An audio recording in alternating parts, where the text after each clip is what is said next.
Is this thing on? Welcome back to Big Mouth and fancy seeing you here. Welcome to today's DCEU Daily. So let's talk Shazam. First of all, right, let's talk about the kerfuffle and the misinformation about this trailer. Where did it get started from? Just rumours, just people saying there's going to be a trailer. Let me tell you how it started. Assumption. Because when I saw that teaser, right, I heard people actually saying on Twitter, oh yeah, there's another one on Tuesday. Where did they get this information from? Who knows? I think they just assumed.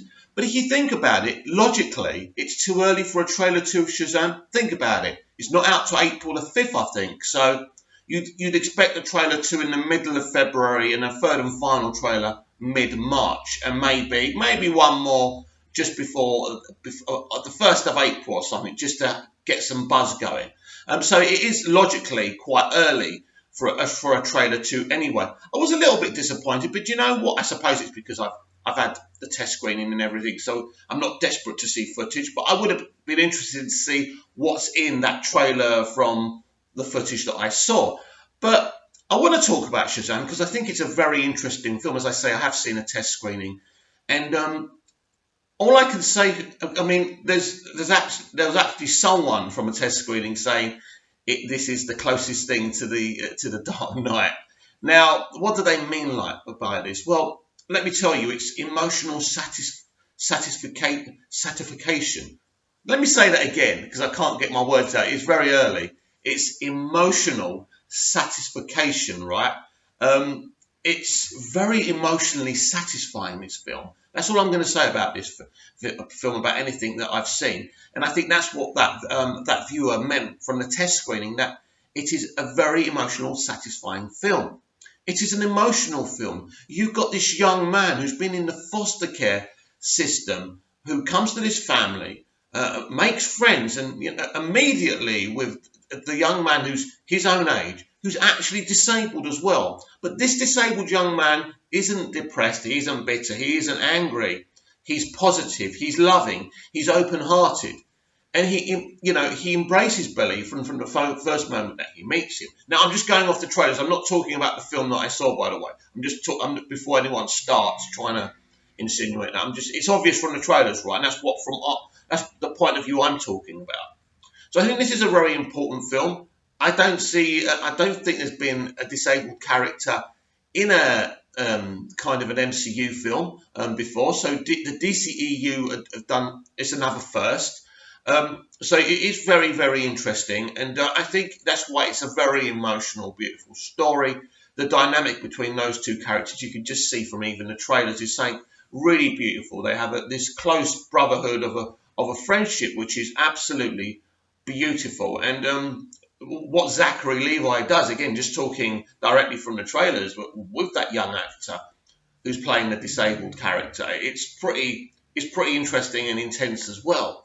You know, that part of the first trailer when he knocks on the window and says, "It's Billy!" You know, just brilliant. So you're just going to see, a beautifully emotionally satisfying film. That's for sure. But yes, so I think it's going to be very emotional, very funny, but very action-packed. And I think you're going to be very surprised how serious and emotional this film is. Of course, there's laughs. There's more gags in this film than any other DCEU film. But the point is, it's still very emotional. And I think that Shazam's going to be an example to what the Warner Brothers chairman meant by not totally being interested in the shared universe, because obviously they're still interested in the shared universe. And if they could guarantee $2.5 billion on a Justice League film, they'd be making one right now. And of course, it is about the money because they are a business. And they're an entertainment business, but they're a business nonetheless, so they want to make money. And this is why they sacked Zack Snyder. It wasn't the right decision, but they were desperate to have Justice League be their Avengers ensemble movie, and it just didn't work. So because the problem is with the DCEU from its very beginning, there was too many cooks spoiled the broth. So Warner Brothers Studios brought in Christopher Nolan in this Godfather role. Christopher Nolan brings in Zack Snyder and Deborah Snyder to bring in this to run this franchise. Then Warner Brothers don't like the way Zach and Debs are running it, so they bring in Jeff Johns and John Berg. So what happens is then there's clashes between John Berg, Jeff Johns, and Zack Snyder and Deb Snyder because nobody can agree with the right direction to make this film. Then what happens is Warner Brothers goes, you know what, this is a mess. No one's getting on. There's no direction. We've got to do something here. So unfortunately, they decide to sack Zack Snyder. And this is where I think that the misinformation is about it being all Jeff Johns' fault and John Berg's fault. It wasn't their fault. Obviously, Jeff Johns is going to look at everything from a comic book point of view. He wants to be comic book accurate. He wants to please the comic book diehards as well as the mainstream audience. But you've got Zack saying, I want to make my own film here. So there's no rights and no wrongs here. Everyone's literally right because their point of view is right. But the point is that Jeff Johns didn't get Zack Snyder the sack. But people picked this up for some reason. It was the studio who said, right, you're going. And then what happens is not only was Zack removed, but ultimately after the Justice League cut, Jeff Johns was you're not going to be running this franchise anymore. We want your creative input. We want you to write movies, but you can't run it. And Jeff said, yeah, do you know what? I want to write films. I want to be part of this franchise, but I can't run this thing. I'm not fake. So everything happened for a reason. But of course, Zack was the one who totally lost out mostly. So I think that Shazam is this film that's had a clear and present vision from the very beginning, from David F. Sandberg, Walter Hamada. And I'd expect it to be released in China again, internationally first, so the bloggers and the critics and the pundits can't get their teeth into it. It was a great move for Aquaman, and it's going to be the way Warner Brothers do things because they know. They know America are in love with Disney, and they will do anything to destabilise any film that isn't made by the House of Mouse. Now, that's very sad, but very true. So that's going to continue. Warner Brothers and Walter Hamada have found a genius way how to make the pundits and the critics pointless. You know, the bloggers, the pundits and the critics had a lot of power. They don't now. They don't. They're actually like us. They're just viewers. They're just consumers talking about things who get lots of views on YouTube or lots of likes and clicks on Twitter. They're nothing more. They're nothing more than that. So I think it's brilliant what Walter Hamada and Warner Brothers have done to them. They've made them pointless, so they can still talk out of their asses. I mean, so if we move on from Shazam and the other stuff with Justice League, and we talk about an unrelated situation, really, Black Panther's 7 Oscar nominations. Now, I want to talk about this because it is very important to a DCEU movie called Wonder Woman. Wonder Woman was superior to Black Panther in every way. I don't care if you're an MCU diehard, or you hate the DCEU, or you love the DCEU, or you love the MCU. Wonder Woman is a superior film to Black Panther. I enjoyed Black Panther. It was a good, okay, a generic film.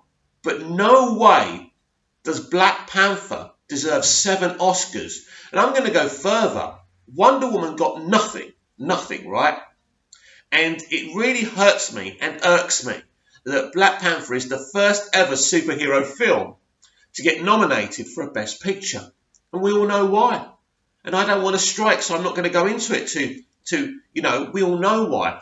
And you know what?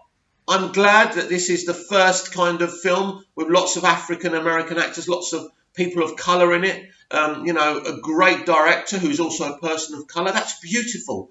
I'm all for that. And they were all talented people who deserved their roles. But that film did not deserve 7 nominations, let alone a Best Picture nomination. It actually rocks me to my very core DCEU fans. We're here fighting for the franchise that we love. But this is not biasness. Wonder Woman is better than Black Panther. Wonder Woman deserved all the awards nominations. Wonder Woman deserved a Best Picture nomination. Wonder Woman would have easily deserved Best Picture. And even if it didn't win, I would have been fine. But for Black Panther to be more successful with at awards ceremonies and nods against Wonder Woman is disgusting. And it proves this industry's agenda in Hollywood and in America. But at the end of the day, I would have been dancing the gig, right? I would have been dancing the jig if Wonder Woman got all those knobs. But you know what? at the end of the day, the Academy, the Oscars are just a bunch of people rewarding themselves. That's what the Oscars are. Now, it's a famous old award, and people love getting it. I don't want you to misunderstand me. I respect it. But the point is, it is a bunch of people rewarding each other. Anyway, moving away from that, and one final time, Wonder Woman superior to Black Panther. End of story. We move on. And Birds of Prey. There's still no pictures. There's still no videos. Some people are annoyed. Some people are saying, wow, Walter Hamada. And I think that's great as well. So the privacy situation is there. And, of course, we saw earlier on this year and late last year how everyone was criticising how there were so many leaks coming out of Shazam and the Joker. So, yeah, you know, Birds of Prey still getting praise. And I spoke about that yesterday, but it's very ongoing. Snyder Cut updates. There is no Snyder Cut updates. I still expect this film to be announced this year. I still expect the Man of Steel sequel to be announced this year, despite evidence to the contrary. I did have a little theory yesterday about maybe Supergirl and Henry Cavill, Superman, being in the same film. Then maybe we see the Man of Steel sequel, but we'll see about that. But I do expect those two things to happen. But there's nothing new on the Snyder Cut. Look, there's lots of rumours out there. It gets to a point where I have to say, well, I'm not going to get into all of the rumours. There are rumours out there, but they're from people. Right, I want to warn you about a site, about a bunch of people, and I've spoken about them before. We've got this covered. Right, I believe the DC Universe streaming service, those shows like Titans are part of the DCEU, so this covers the DCEU daily. Basically, we got this covered, did an article saying that the DC Universe streaming service is struggling to get subscribers. That simply is not true. No, it's not breaking any records, but they're doing well. And when it goes international, actually, in a way, maybe this will push them to go international a lot quicker. It'll be great for people like me. But yes, it's obviously not doing the business maybe they wanted, but it is just for one thing. It's DC. So DC, look, hardcore DC fans are going to get it. But ultimately, apart from the comics, really, all the stuff you can see on there, apart from Titans, obviously, isn't really exclusive. It's mostly like films that people have got on Blu-ray. But listen, it sounds like a really, really, really good streaming service, and I can't wait to get my hands on it.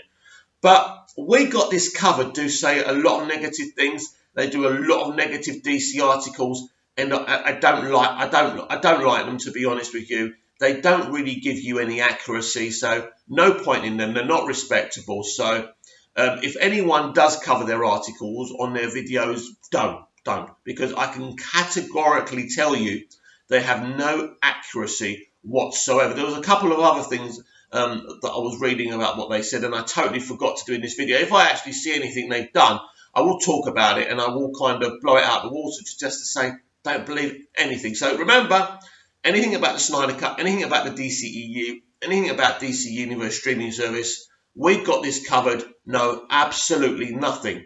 About nothing. So what did you think about everything we spoke about today? Did Wonder Woman deserve all the Oscar noms that Black Panther undeservedly got? What do you think? Why do you think it's all quiet on the Snyder Cut front? Are you happy with the decisions Walter Hamada is making? And are you excited for Shazam to hit cinemas on April the 5th? Because I tell you something, I certainly am.